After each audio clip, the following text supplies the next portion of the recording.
إن الحمد لله نحمده ونستعينه ونستغفره ونعوذ بالله من شرور أنفسنا ومن سيئات أعمالنا.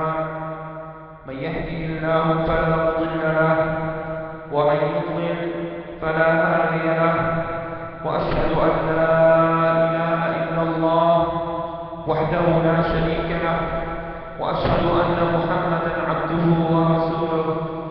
يا أيها الذين آمنوا اتقوا الله حق تقاته ولا تموتن إلا وأنتم مسلمون. يا أيها الناس اتقوا ربكم الذي خلقكم من نفس واحدة وخلق منها زوجها وبث منهما رجالا كثيرا ونساء، واتقوا الله الذي تساءلون به والأرحام إن الله كان عليكم رقيبا. يا أيها الذين آمنوا اتقوا الله وقولوا قولا سديدا يصلح لكم أعمالكم ويغفر لكم ذنوبكم، ومن يطع الله ورسوله فقد فاز فوزا عظيما. أما بعد عباد الله، فإن خير الكلام كلام الله عز وجل، وخير الهدي محمد صلى الله عليه وسلم، وشر الأمور محدثاتها، وكل محدثة بدعة، وكل بدعة ضلالة، وكل ضلالة في النار. ثم أما بعد عباد الله، فاعلم أيها المسلم أن الله سبحانه وتعالى إنما خلق الخليقة لعبادته سبحانه، فأمرهم بتوحيده وإفراده بالعبادة. فمن وحده حق التوحيد عاش أمنا في هذه الدنيا وفي الآخرة، واطمأن عيشه وهدأت نفسه. ومن أشرك بالله جل وعلا كانت حياته هما وغما، وإذا به يقال إلى نار جهنم خالدا فيها. فمن أراد مفتوحة العيش في الدارين فليوحد الله جل وعلا حق توحيده وليستقم على طاعته.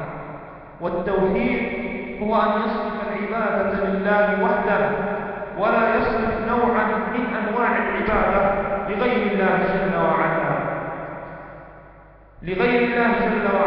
فإنه إن صرف نوعا من أنواع العبادة لغير الله جل وعلا عد مشركا، فلا يقبل الله منه صرفا ولا عدلا، ولا يتقبل منه عملا، وإذ به في الآخرة من الخاسرين. إن الله لا يغفر أن يشرك به ويغفر ما دون ذلك لمن يشاء. ومن تأمل بما أعده الله سبحانه وتعالى للموحدين الذين يفردونه بالعبادة سارع إلى ذلك، وعلم أن جزاء التوحيد لا جزاء فوقه. ومن نظر في عقوبة الشرك لا عقوبة أشد منها. وانظر إلى فضله سبحانه وتعالى، حيث أنه يجازي صاحب المعصية بالمغفرة إذا كان موحدا، فيدخله في رحمته ويعامله بعفوه وإحسانه.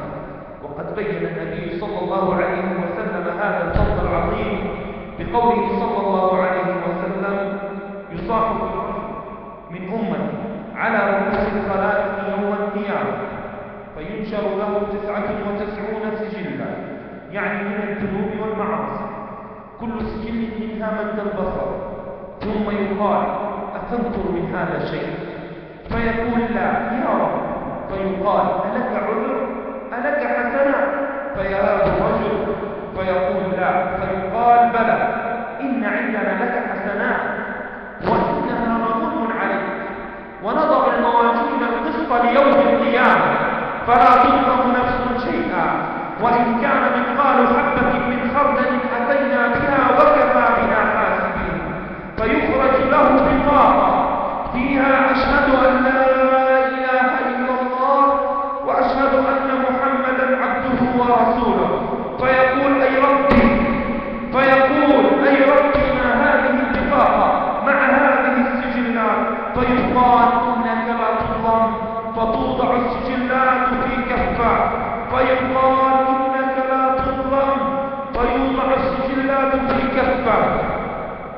البطاقة في كفة فطاشت السجلات وثقلت البطاقة ولا يدخل مع اسم الله شيء.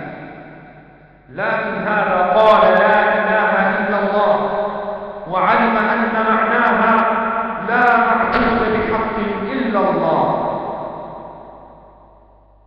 وإن كان مسرف على نفسه بالمعاصي ولكنه لم يصرف نوعا من أنواع العبادة إليه الله جل وعلا، فلا يصلي مع المسلمين وهو يدعو عليا أو الحسين أو العباس أو عبد السلام الأسمر أو غيرهما، ولا يصلي مع المسلمين وقلبه معلق في القبور.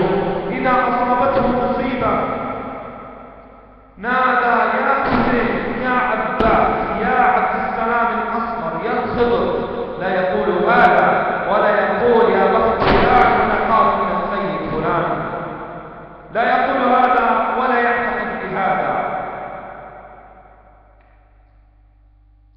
ولذلك فقد حذر النبي صلى الله عليه وسلم من هذا الفعل، أن يكون على هذه القبور فيكون بعد ذلك وسيلة لعبادتها من دون الله جل وعلا، كالبناء عليها وتعظيمها والمنى